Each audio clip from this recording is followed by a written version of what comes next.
Romagna Calling con Filippo Nardi. Romagna Calling. Buongiorno, siamo arrivati a metà settimana, giusto? Mercoledì, giusto tutti? E io perdo la condizione del tempo quando sto rontando come in questo momento.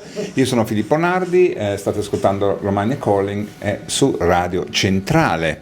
Oggi è l'ultimo della stagione, perché poi ci fermiamo a massacrare questa povera gente. Giochiamo a Guess My Job, cioè indovina che lavoro faccio. E con noi c'è, buongiorno, presentati. Io sono Marco Verni di Forlì. Buongiorno. Tranquillo, basta. Sì, basta, non mi può dire altro. E dopo spieghiamo le regole. Intanto iniziamo con un po' di musica con Killer di Adamski. Adamski Killer, un pezzo della mia gioventù. Allora, stiamo per giocare a Guess My Job con Marco di Forlì. Prima saluto i nostri sponsor e sostenitori, che sono i ragazzi del Papete. Mitici sono loro feste in spiaggia il weekend, e la Villa Papete sabato sera sta andando molto bene. Poi un grande saluto a povero Max a Mondo Verde sulla Romea, che sarà sudato a fradicio, sta prosciugando tutti i laghi, i fiumi, annaffiando tutte le sue piante, andatelo a trovare.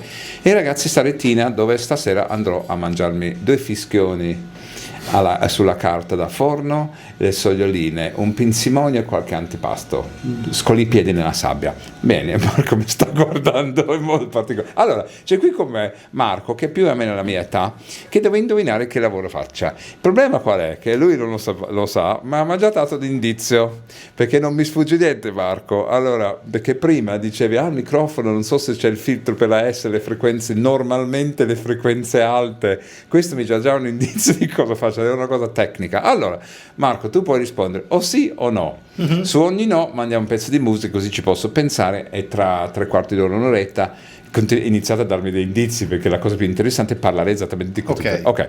Prima domanda.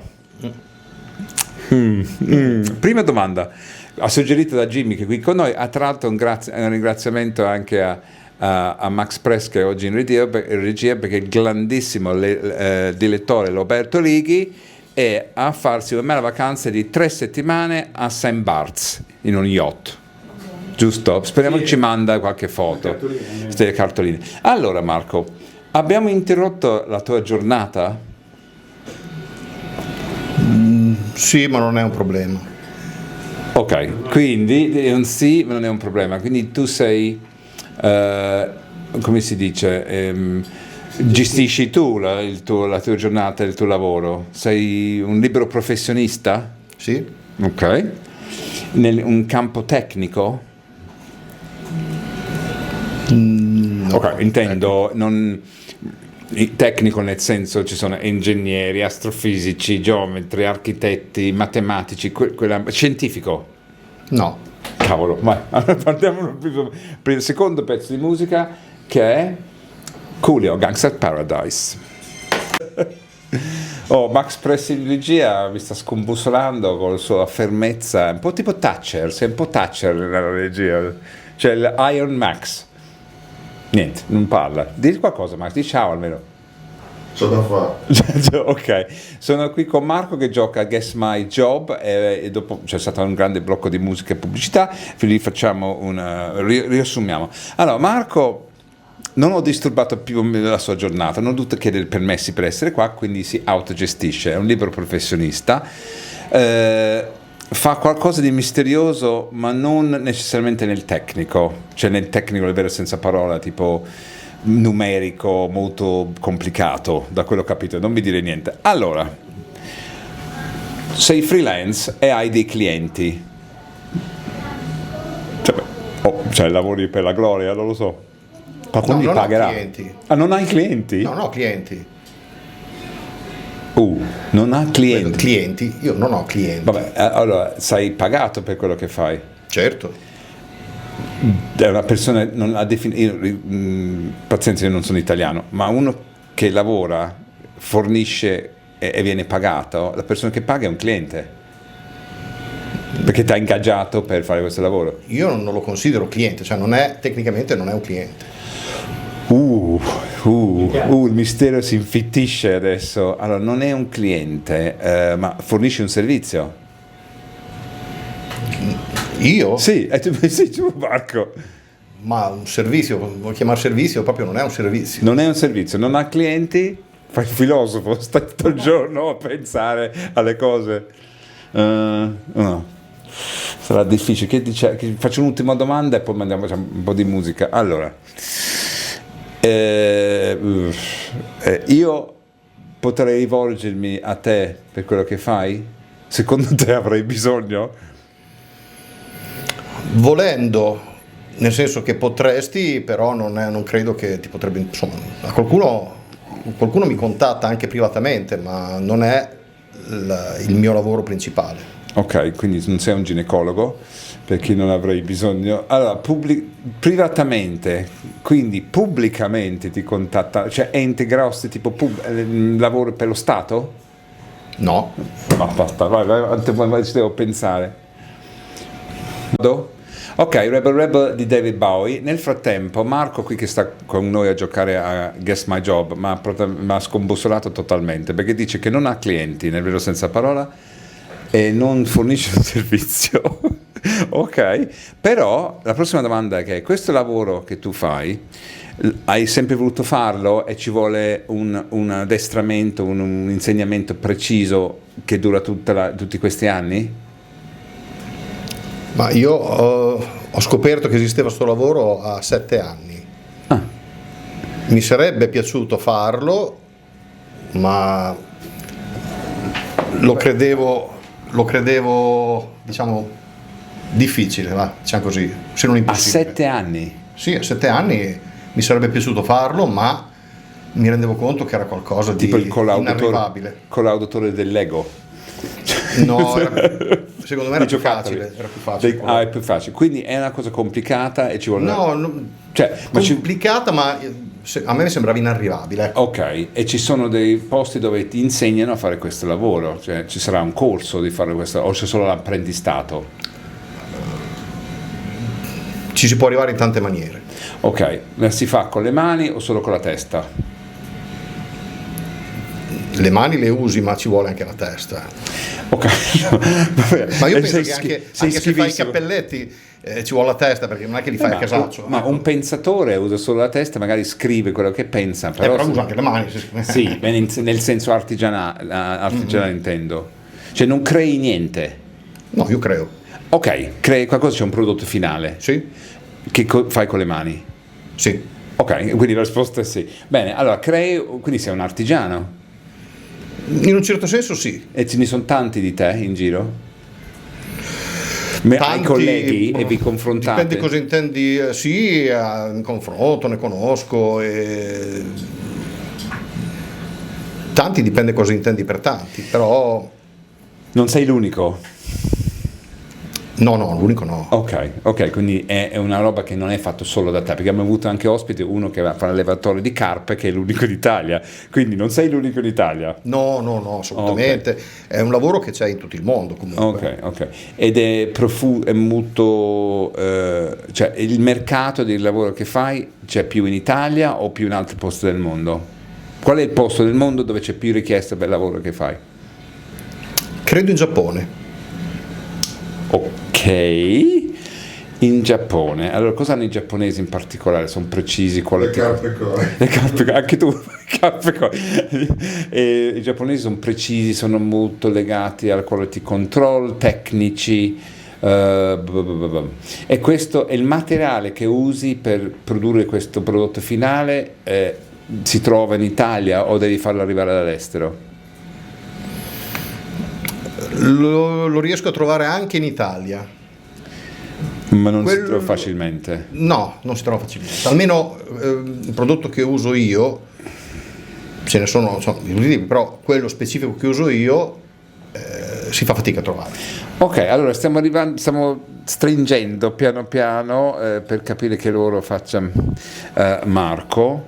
Faccio un piccolo riassunto. Allora, crea un prodotto, non è l'unico in Italia, è un lavoro che esiste da tanti anni, l'ha voluto fare da quando era piccolo, e il prodotto che usa si trova anche in Italia, ma lo compri dall'altra parte, o usi anche quello italiano? Cioè, il materiale che usi preferisci quello italiano o lo prendi dall'estero? Diciamo che quando non lo trovo all'estero, delle volte ripiego in quello italiano, ma è di minor qualità. E dove c'è più clienti o usate più questo lavoro è in Giappone. Però e lui fa un made in Italy. Ok, andiamo avanti con il prossimo pezzo di musica che ci pensa un attimino, che è Doobie Brothers Long Train Running. Andiamo? Sì. Vadi. Ok, un preferito di Max Press che regie oggi, Filippo Trincanti, She Smiles. Allora, c'è qua come Marco, stiamo cercando nei prossimi 10 minuti di capire che lavoro faccia, altrimenti mi dà qualche indizio, che lui fa un lavoro che lo fa da quando ha 7 anni. Aveva 7 anni negli anni No, mi piaceva. ti non lo piaceva? faccio. Ok, che ha sognato di farli da quando aveva 7 anni e mi ha detto, pensa cosa in che periodo avevo 7 anni, quindi negli anni 70, che più o meno anch'io avevo 5 anni, e in quegli anni lì c'era poco da fare con fronte a oggi, quindi i bambini giocavano nei parchi, giocavano alle mani, disegnavano colori, mi regalavano dei gran colori a Natale, pezzi di legno, macchinine. Non c'era il periodo pre-digitale, quindi mi fa pensare che si può definire un lavoro creativo? Sì. Ok, bene, ok. Quindi tu mi hai detto che i prodotti migliori per svolgere il tuo lavoro arrivano dall'estero, ma quando non li trovi li usi anche quelli italiani. E dove è più profuso questo lavoro è in Giappone. Quindi mi viene da pensare che lavori con le mani, disegni qualcosa. Sì. Disegna qualcosa. Ti autodefinisci un artista? Qualcuno sì. Io faccio una differenza fra artista e artigiano. Ok, quindi o sei molto modesto, una delle due cose. No, a volte no, c'è una differenza fra artigiano e Ok. artista, te lo spiego. Io sono d'accordo, un artista mette del suo, invece un artigiano riproduce. No. No. L'artista di solito fa qualcosa indipendentemente dal fatto che questa cosa qui possa piacere agli altri o meno. Un'espressione. L'artigiano fa qualcosa invece pensando già a chi si rivolge. È anche il prodotto finale. Cioè, l'artista magari si esprime e basta. Siamo alla radio per dire, ci sono cantanti che fanno canzoni ma non gliene frega niente se piaceranno o l'interprete. meno, ed è un artista. Sì. Quando uno invece fa la canzone, il tormentone, sapendo già faccio una canzone perché questa piacerà e la faccio con quegli ingredienti lì, quello secondo me è artigianato, non è arte. Ok, quindi e il prodotto che crei lo posso comprare, cioè in qualche modo devi guadagnare con quello che fai. Beh, ovviamente sì. Ok, i prezzi sono alti, cioè non lascio cioè alti, nel senso, posso comprare una cosa che fai per 10 euro o mi ci voglio 10.000? No, prezzi Ragionevoli. No, popolari. Ok, prezzi popolari? Sì, popolari, un po' meno di una volta, ma ancora popolari, inteso che, come dici te, 10 euro è popolare, secondo me. Ecco, sì. E disegni qualcosa. E quello che disegni, io lo metto in casa e lo tengo con tanto orgoglio, o è più funzionale? Dipende, non siamo tutti uguali. Ok. C'è chi lo tiene in casa, chi no. Io ci provo un'altra domanda e poi siamo in capo all'ora e mi devi dare un indizio. Ma io chiedo un indizio, posso chiedere un indizio? Sì. Qualcuno ha una domanda là da fare, utile? Jimmy? Ci sono anche dei collezionisti che bravo si interessano al tuo lavoro. Sì. Voglio indovinare. E io sono uno di quelli. A collezioni anche quelle degli altri? O collezioni i tuoi? Colleziono tutto. Sì, è una deformazione. Io colleziono tutto, dai CD musicali alle e anche qualunque cosa colleziono. Ok, allora io sono un po' in difficoltà, quindi direi di mandare un pezzo di musica e poi rientriamo con un indizio e cerchiamo di capire, anche perché mi interessa molto parlare del lavoro che fai, Marco. Ed è Donna Rouge Fake. Kissing the Pink One Step, sono le 13.03 qui a Radio Centrale, sono Filippo Nordi, questo è Romagna Calling e stiamo giocando a Guess My Job con Marco. Prima che Marco, perché secondo me prende in alto mare, saluto i nostri sponsor che sono i ragazzi di Sarretina, Max al Mondo Verde e tutta la banda al Papete, e li ringrazio come sempre, e faccio un breve riassunto, poi Marco mi concede un indizio. Sono arrivato a conclusione che fa qualcosa di artigianale con le mani e ha a che fare col disegnare, e lì mi sono fermato perché, quindi Marco, io ti chiedo un indizio, che poi vorrei parlare del tuo lavoro in virgolette particolare, quindi dammi un aiutino. Un aiutino? Sì. Allora, non so neanche io adesso, dopo siamo già a un punto che un aiutino vuol dire no, Jimmy ha detto una cosa, chi è la demografica dei vostri clienti? Ecco, già, diciamo che di quello che faccio io, sì, diciamo che gli over 50 sì, lo conoscono tutti. ok, e forse ci sono arrivato. Quello che faccio io, Sì, quello che fanno in Giappone magari no. ok, Quello che faccio io, gli over 50, te fermi un over 50. ti do un indizio io, perché vedi quanto sono vicino. Io sono un grandissimo fan di Capitan Harlock. Non c'entra niente. No. Cavolo, allora No, però diciamo manga. un pochino, no, io manga no. No, Non è ok, manga. vai di indizio per Non è favore. manga. Mango per idea. Mango per idea. Ok, grazie. Ah, Max è vivo. Ha parlato. Dammi un indizio. Un po' Perché più hai parlato specifico. manga? Perché Capitan Harlock. Sì, perché ha detto Giappone, in quegli anni lì c'erano i cartoni animati, Goldrake, tutte quelle Sì. robe là. Diciamo fuochino, dai, per il Giappone. Per quanto riguarda il Giappone, quando tu hai detto il Giappone è il posto dove questa cosa qui, questo Più diffuso. è più diffuso, sì.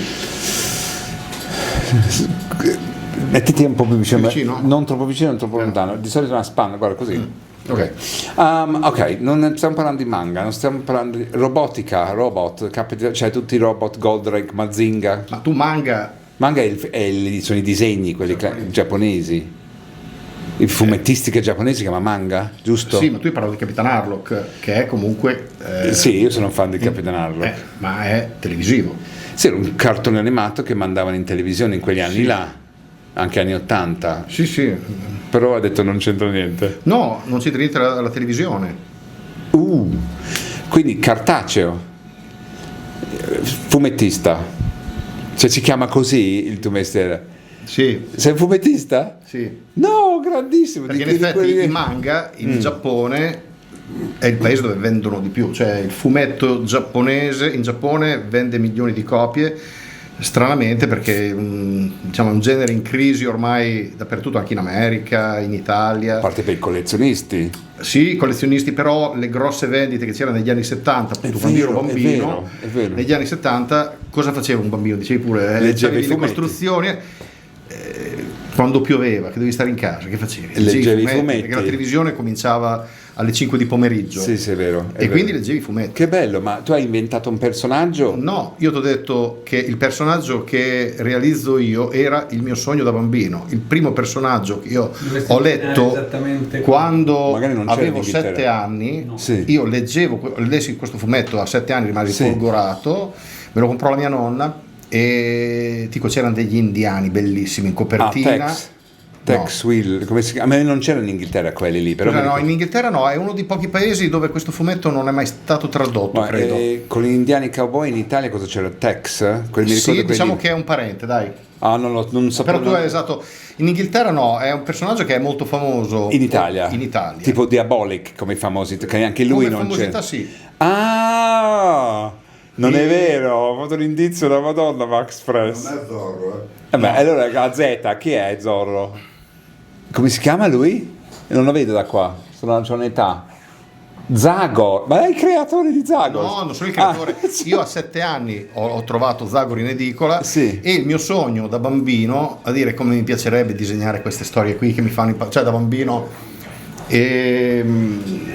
io da bambino leggevo Zagor a 7 anni, e il sogno di ogni bambino è dire, mi piacerebbe farlo a me, queste storie qui le vorrei fare io. E sei riuscito a farlo? Sono riuscito a farlo a 34 anni. E tu lavori per la casa editrice che pubblica ancora Zagor? Sì, quando ti dicevo che allora Zagor Perché quest'anno chi lo disegnava l'originale è morto, sì, no, immagino. ovviamente. Cioè Zagor a giugno di quest'anno, quindi il 15 giugno, ha festeggiato 65 anni ininterrotti in edicola. È il secondo fumetto più Dopo longevo. Topolino, no? Ma Topolino, guarda dopo che Topolino. Topolino poi anche in America non esce più come fumetto. Ma no, davvero? No, Tutti ha quelli- avuto, Topolino, Paperino in America hanno avuto successo come personaggi, ma più che altro televisivi, come gadget. Sì. Ma il fumetto Topolino, Paperino in America non credo che esca neanche più. Quindi tu disegni per quella casa editrice Zagor? Sì, io Tutti i giorni a casa disegnare? sì, però come ti dicevo io posso interrompere quando voglio, nel senso che sono un libero professionista. E se non lo fai te, lo fa qualcun altro? No, ma non lo faccio solo io, lo facciamo, siamo in più di uno, perché è una produzione comunque artigianale, nel senso, come dicevo, non faccio l'artista, nel senso che io faccio quello che mi commissionano. A me arriva la sceneggiatura a casa dello soggettista che mi scrive la sceneggiatura pagina per pagina e mi dice vignetta per vignetta cosa devo fare. E tu disegni su carta o sulle celle? No, io disegno ancora, è una cosa, molti stanno utilizzando le tavole grafiche, non so come si chiamano, ma io utilizzo ancora gli strumenti proprio di una volta, perché a parte che mi piacciono, mi diverte ed è una passione. E qual è il prodotto che compri più Allora, volentieri la all'estero? carta, uno può usare la carta Fabriano, ma è carta che si cancelli 2 volte, si spilucca tutta, Ok. e siccome io il disegno lo faccio a matita e poi lo ripasso a china col pennello, la china, ad esempio, devo usare un certo tipo di china, perché anche quella adesso ad esempio d'estate la devo diluire perché col caldo si raggruma e devi trovare. Ma pensa. E siamo andati vicino, E però. quindi con la china. carta, io ad esempio ordino della carta tedesca. Ok, ma interessantissima questa cosa, andiamo avanti, cioè, e ci illumini ancora di più dopo il prossimo pezzo di musica, che è Casey and the Sunshine Band, I'm Your Boogeyman. Allora, c'è qui con Marco che abbiamo appena saputo che lui fa, come si chiama? Fumettista si chiama? Sì, diciamo sì. Fumettista e disegna Zagor, che io un po' vagamente mi ricordo, perché quel tipo di fumetto era esclusivo all'Italia, lo vedevo quando venivo in vacanza. E mi diceva c'è un collezionismo, c'è ancora ampia, tutti infervorati collezionisti che per le prime copie tutte quante. E tu cioè, quanto lavori al giorno? Se ti metti lì, arriva la sceneggiatura? Sì, mi arriva la sceneggiatura, ma io mi posso gestire il lavoro, nel senso che io posso lavorare 2 ore come lavorarne 15, poi diciamo che mi gestisco il lavoro, diciamo è un lavoro che non è che come un lavoro di fabbrica, c'è il giorno che magari non sei magari proprio in forma e non ti viene niente, e il giorno che sei in palla magari produci. Esce una volta a settimana o una volta al mese? No, una volta al mese, però Ok. escono anche un sacco di speciali, collaterali. Ok. Zagor in Italia, ripeto, è il secondo fumetto più longevo dopo Tex Willer. Non penso. È uscito prima di Diabolic. Prima di Diabolic, perché Sì, quelli questo- sono quelli, pensi a Tex Willer, Diabolic e Zagor, sono i 3 più famosi. Zagor esce ininterrottamente dal 1961, quindi quest'anno abbiamo fatto 65 anni ininterrotti in edicola. Però non lo disegni solo te. No, è un fumetto che appunto dovendo uscire tutti i mesi occorrono più mani per. Perché non è che io ero appassionato di Spider-Man, che poi quando ha preso, cioè è diventato famosissimo, poi fanno delle edizioni disegnate da persone diverse, che Sì, certo. che ha un diverso tipo, uno più scuro, uno più fumetti, e in questo caso no, cioè disegnate Zagor tutti uguali, No, non si vede la mano. Ultimamente c'è stato anche un discostamento, diciamo, dal personaggio come era stato creato, però i lettori non gradiscono tanto, cioè lo vorrebbero sempre uguale. sempre uguale, sì, Ok. perché quando fai qualcosa poi di troppo innovativo, magari lo fai in qualche speciale, qualche volume extra, però i vecchi lettori, che sai, viene chiamato lo zoccolo duro, quelli che ti comprano da Sì, 50 anni, 60 anni, vogliono sempre la cosa a cui sono affezionati fin da bambini. E che tiratura fa adesso? Guarda, come tiratura, io so, le vendite vende ancora tanto, nel senso che al giorno d'oggi vendere 20.000 copie per un Tanto? fumetto sono tante, Anche per perché stiamo giornale? parlando di carta stampata. Poi certo. ci sono quelli digitali, ti puoi anche abbonare nel sito della casa editrice e quindi te lo puoi leggere anche in digitale, ecco, quello non viene conteggiato, quindi c'è anche quello. Ma è soltanto. E poi viene tradotto anche all'estero. E dove va di più? In Giappone? No, in no. Giappone no, c'è la Croazia, la Turchia è il fumetto più venduto. Non ho mai pensato di fare un film come hanno fatto con Diabolic, no? I turchi l'hanno fatto, abusivo. Hanno fatto Abusivamente? Sì, nel 1970-71 fecero 2 film senza chiedere i diritti alla casa editrice in maniera pirata, ma all'epoca poi il diritto d'autore era una cosa molto, insomma, vaga, Sì, esatto. sì. E il mio editore, praticamente, che adesso è morto, Sergio Bonelli, quando andò in Turchia a reclamare i suoi diritti, ha detto ormai rischiavo di andare in galera io, perché ha detto là era una cosa all'epoca che... Comunque questo è un altro di quei lavori, ovviamente, cioè, abbiamo ospitato un sacco di persone che lavori particolari, ma non è più che particolare, è proprio un lavoro unico. Cioè, perché se non lo fai te o i tuoi colleghi finisce, no? No, io guarda, ti dico, molti pensano che fare il disegnatore di fumetti bisogna avere il talento, ma in realtà è un lavoro che si impara, nel senso che io non avevo il talento, cioè il talento è avere quelle caratteristiche, quelle predisposizioni che ti portano a far bene una cosa. Ecco, io non ce l'avevo. A me a 30 anni mi hanno detto: se tu a 30 anni non sei ancora capace a fare certe cose, vuol dire che non è il tuo mestiere. Io mi sono messo a 30 anni e a 34 mi hanno assunto. Ma quindi autodidatta? Sì, mi sono messo lì per conto mio, perché qualunque cosa... Perché eri un appassionato, la leggevi da piccolo? Sì, appunto, e quindi se hai la passione per fare una cosa ce la puoi fare, però ovvio dipende dalla voglia che hai. Io ce ne avevo molta e ce l'ho fatta. Magari lo devi fare te che non te ne frega niente, non lo fai, ecco, fai qualcos'altro. No, lo devi fare anche con un po' di passione. Sì, no? esatto, no, Che io l'ho fai- fatto per passione, cioè Bellissimo, ho realizzato bello. il sogno che avevo da bambino, che è una cosa che è abbastanza strana, che delle volte non mi sembra ancora vero quando mi fermo a È un bel pensarci. messaggio, che abbiamo avuto anche un tatuatore che ammette di non saper disegnare, ma sa riprodurre un disegno sulla pelle, perché per passione ha imparato a fare, un ex giocatore di calcio. Ok, molto interessante. Noi andiamo avanti, cerchiamo di tenere un equilibrio fra musica e informazione. E ecco London Beat, I've been thinking about you. Ok, Man at Work, Who Can It Be Now? Sono qui con Marco, che è uno dei disegnatori ufficiali di Zagor, che è interessantissima sta cosa, che stavo pensando a alcune domande che mi ha risposto sì o no, che non hai un cliente, hai uno che ti commissiona i lavori, giusto? Sì, che poi è sempre lo stesso, è la casa editrice che mi Certo. commissiona. E sei pagato le storie. in diritti d'autore? Sì, praticamente io le tavole che disegno sono di mia proprietà come oggetto. La casa editrice mi compra il diritto di riprodurle. Ma pensa, e quanto tempo passa? Cioè tu lavori in anticipo di quanto? Allora, una cosa da chiarire è che molti pensano che i fumetti si facciano a catena di montaggio.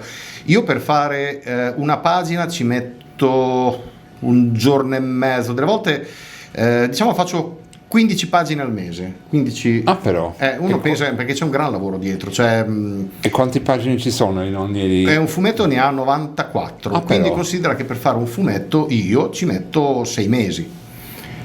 Quindi devi considerare che ci vogliono anche altri disegnatori per uscire tutti i mesi. Certo. E tu dicevi durante i pezzi di musica che interpreti quello che ti manda l'autore della storia, cioè come le prospettive, come impostare il disegno. Sì, io ricevo la sceneggiatura esattamente come le sceneggiature dei film, dopodiché, salvo che non ci siano delle indicazioni dello sceneggiatore che mi chiede proprio esplicitamente un'inquadratura o qualcosa di particolare, io devo fare anche la regia.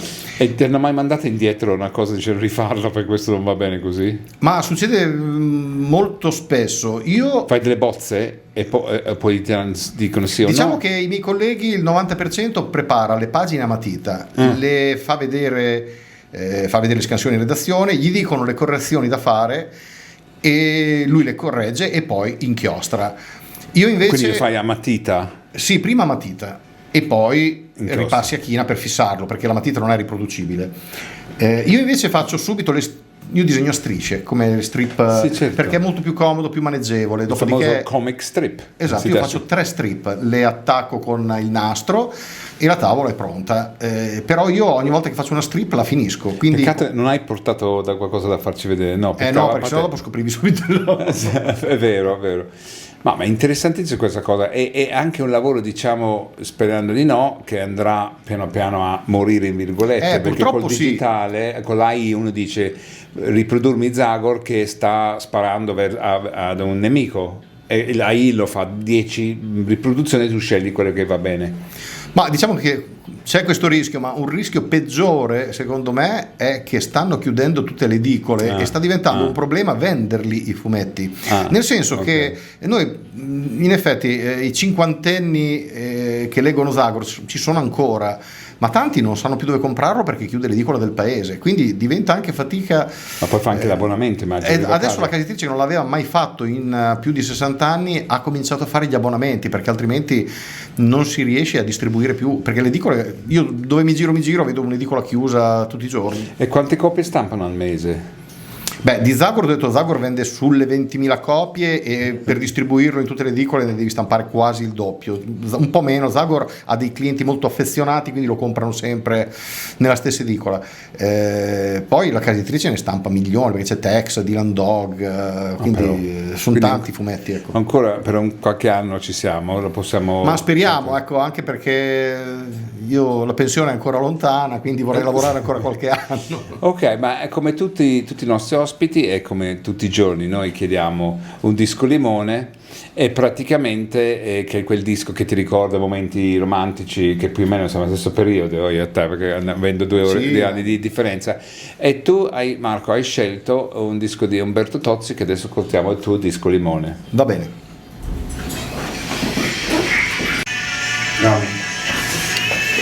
Vertigo di U2, siamo qui con Marco che ha giocato egregiamente a Guess My Job, perché io non ci ho capito niente fino al primo indizio e poi mi ha aiutato. Lui fa il fumettista e disegna Zagor. Allora, una domanda, perché per me costruisce tutto la storia basato sulla sceneggiatura, faccio sempre confusione, e mi è venuto ma il palloncino dove si vede il balloon si chiama, che è una parola inglese. Devi anche, tu non lo metti te, no, ti lasci io gli spazi, devo lasciare gli spazi, quindi c'è anche lo script, come si dice. Sì, no, nella sceneggiatura c'è scritto cosa dicono i personaggi, anche perché in base a quello che dicono fai la faccia con l'espressione giusta e anche l'altezza giusta, perché poi, uno che legge deve quello che parla per primo deve essere a sinistra. Esatto, quello è l'ordine di lettura. Io devo tener conto che il primo che parla deve essere a sinistra e quello che risponde è a destra della vignetta, perché altrimenti quello che legge prima la risposta della domanda e non andrebbe bene.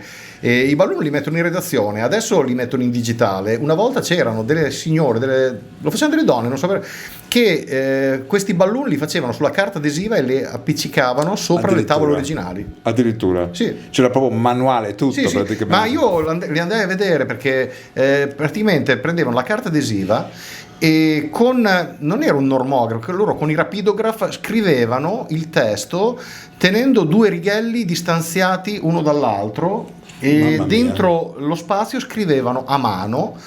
Lo stesso stampatello poi tra l'altro. Sì, stampatello, ma fatto a mano con il rapidograph. Poi tagliavano con il cutter la nuvoletta e la incollavano sopra la tavola originale. Adesso invece la tavola originale viene scansionata e in digitale ci mettono direttamente la nuvoletta, fanno molto prima. Ma pensa quanto era complicato questi lavori che noi prendiamo per scontato da piccolo, che andavo a comprarmi quante maestrie scomparse. Esatto, cioè, queste donne saranno tutte in pensione, però ma no, adesso lo fanno col computer, diciamo, però che magari prima era un lavoro che lo facevano in 10, adesso magari lo fanno in 3. Ci basterebbe un bravo grafico a farlo adesso, che ha manualità con tutti i programmi a disposizione. Sì, diciamo che come tutte le cose adesso diciamo c'è meno preparazione, come i coloristi. Una volta per colorare un fumetto, Zagor non è a colori, intendiamoci, tranne i numeri particolari, tipo i centenari, ogni 100 numeri ne facciamo uno a colori per festeggiare, ma una volta veniva colorato da coloristi che erano veramente in gamba, cioè avevano una capacità e dovevano aver imparato a colorare. Adesso invece colorare c'è il computer, basta che uno con 2 nozioni, non voglio dire colorano tutti, però come anche i grafici. Io ho conosciuto un grafico uno dei primi grafici, faceva le cose a mano e io mi chiedevo se le aveva fatte a mano o erano stampate, sì. perché avevano veramente delle capacità, delle tecniche che si sono andate perdute. Insomma, adesso col computer non voglio dire che tutti sono capaci a fare i grafici, però insomma. Poi c'è anche l'arrivo dell'AI che pian piano si diffonderà anche nel tuo campo sicuramente, però magari gestito nel modo giusto, cioè, perché no? Comunque ci vuole anche qualcuno che sappia gestire l'AI. Bene, allora super interessante tutti questi mestieri che abbiamo avuto qui a Guess My Job, veramente delle eccellenze autoctone, perché io che abbraccio tutti, non con questo caldo, Jimmy, non ti preoccupare, tutti i romagnoli che mi hanno accolto da quando vivo qua, cioè è molto bello avere tutti voi qui che fate lavori particolari, anche delle eccellenze nel mondo. E con questo un'altra eccellenza che purtroppo non c'è più, c'è Cream di Prince. Vai. Prince Cream, siamo qui con Marco che ha giocato a Guess My Job, che si è rivelato un fumettista che disegna uno dei fumetti più famosi e longevi in Italia, che è Zagor. Allora, le nuove generazioni, cioè, ci saranno in questo campo, e se ci fossero in ascolto, che fossero interessati, come possono avvicinarsi a questo mondo? Allora, purtroppo, come dicevamo prima, è un mondo un po' in estinzione, chiudono le edicole, si vende sempre meno fumetti cartacei, ma anche in digitale. Non è che diciamo che magari qualcuno che faceva fumetti si è anche riciclato facendo animazione, facendo anche qualcosa. Ad esempio c'era uno che faceva fumetti, si è messo a fare disegni per gli skateboard. Io dicevo, quindi, per dire, uno che impara a disegnare poi lo può magari utilizzare anche in altre forme. Ma però se il fumetto, fosse un appassionato come lo eri tu a 7 anni, come i ragazzini adesso, il fumetto è una cosa che sinceramente io poi li capisco, anche perché quando avevo 7 anni io il fumetto era una cosa obbligata se ti volevi passare un'ora o due. Però a Forlì c'è una cultura di questo, mi diceva che c'era un Noi a Forlì praticamente c'era un mio amico che era appassionato di fumetti come me, e lui ha radunato tutti quelli con quella passione, e praticamente ci siamo incontrati tutti quanti, e 2 o 3 di noi, perché non sono l'unico disegnatore a Forlì che lavora in maniera professionale sui fumetti, ce ne sono altri, e ci siamo ritrovati tutti grazie a questo mio amico che purtroppo è venuto a mancare, ma qualche anno fa noi gli abbiamo intitolato una fumettoteca, perché siccome spiega cos'è. Ecco, siccome ci sono le biblioteche in cui tu puoi andare a prendere i libri da leggere, consultare, a Forlì c'è la fumettoteca, ce ne sono diverse in Italia, in cui se tu vuoi andare a prenderti dei volumi di Tex, di Diabolico, di qualunque altro fumetto, li puoi andare a prendere, leggere. E dov'è? È in via Curiel.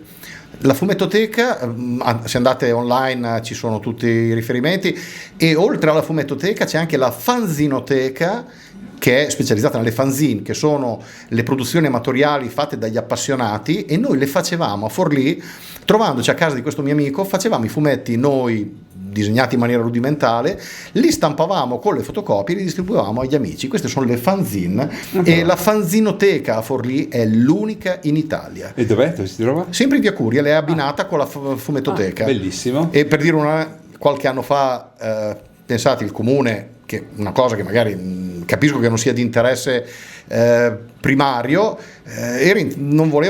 la voleva chiudere, mi sembra, e arrivò una lettera dal ministero dove diceva che è un'eccellenza, una cosa che ce n'è una in Italia, non si chiude, e quindi la fanzinoteca continua. Io l'ultima volta ho visto addirittura delle scolaresche che andavano a vedere come si facevano queste cose 40 anni fa, perché noi queste fanzine le stampavamo e disegnavamo, scrivevamo a macchina, con la macchina da scrivere, incollavamo, facevamo le matrici e le fotocopiavamo. Adesso, nell'epoca dei computer, queste qui sono cose che i ragazzini le guardavano con gli occhi fuori dalla testa e dire si faceva così. No, bellissimo, quindi a Forlì c'è questa cultura che per chi è appassionato vorrebbe avvicinarsi a questo mondo si rivolge in via, com'era via? Via Curiel, c'è la fumettoteca, Perfetto. Trovate i numeri di telefono, le mail, potete contattare. Noi facciamo anche corsi di fumetto ogni tanto, ma ecco, questo è interessante, ma è tutta l'informazione rilevante c'è in questo posto? Sì, se uno va nel sito ci sono informazioni, può anche contattare, ecco. Vabbè, speriamo che ci sia qualcuno Ma ci sono come dei te ragazzi- che era sì, ma- appassionato che si avvicinerà. Qualche appassionato c'è, però diciamo che i giovani sono poco propensi al sacrificio e quando gli dici che per disegnare c'è comunque da far fatica, non è un gioco, Ma non si sa mai, non si sa però mai. magari sì, magari chissà. Ok, siamo quasi in chiusura, però c'è tempo per un altro paio di pezzi, prima di salutare e ringraziare Marco. E adesso c'è Morciba, Rome wasn't built in a day, che è il messaggio proprio che bisogna lavorare duro per arrivare a certi livelli. Kasabian, Man of Simple Pleasures, abbiamo finito il nostro 2 ore insieme con Romagna Calling, con me Filippo Nardi a Radio Centrale, c'è solo rimasto tempo per i saluti. Io saluto e ringrazio Marco, il fumettista di Zagor, che è un'altra eccellenza italiana e autoctona. Grazie. Grazie per il tuo tempo e averci illuminato su questo mondo che alla fine esce fuori che c'è un sacco di lavoro dietro che noi non lo sapevamo.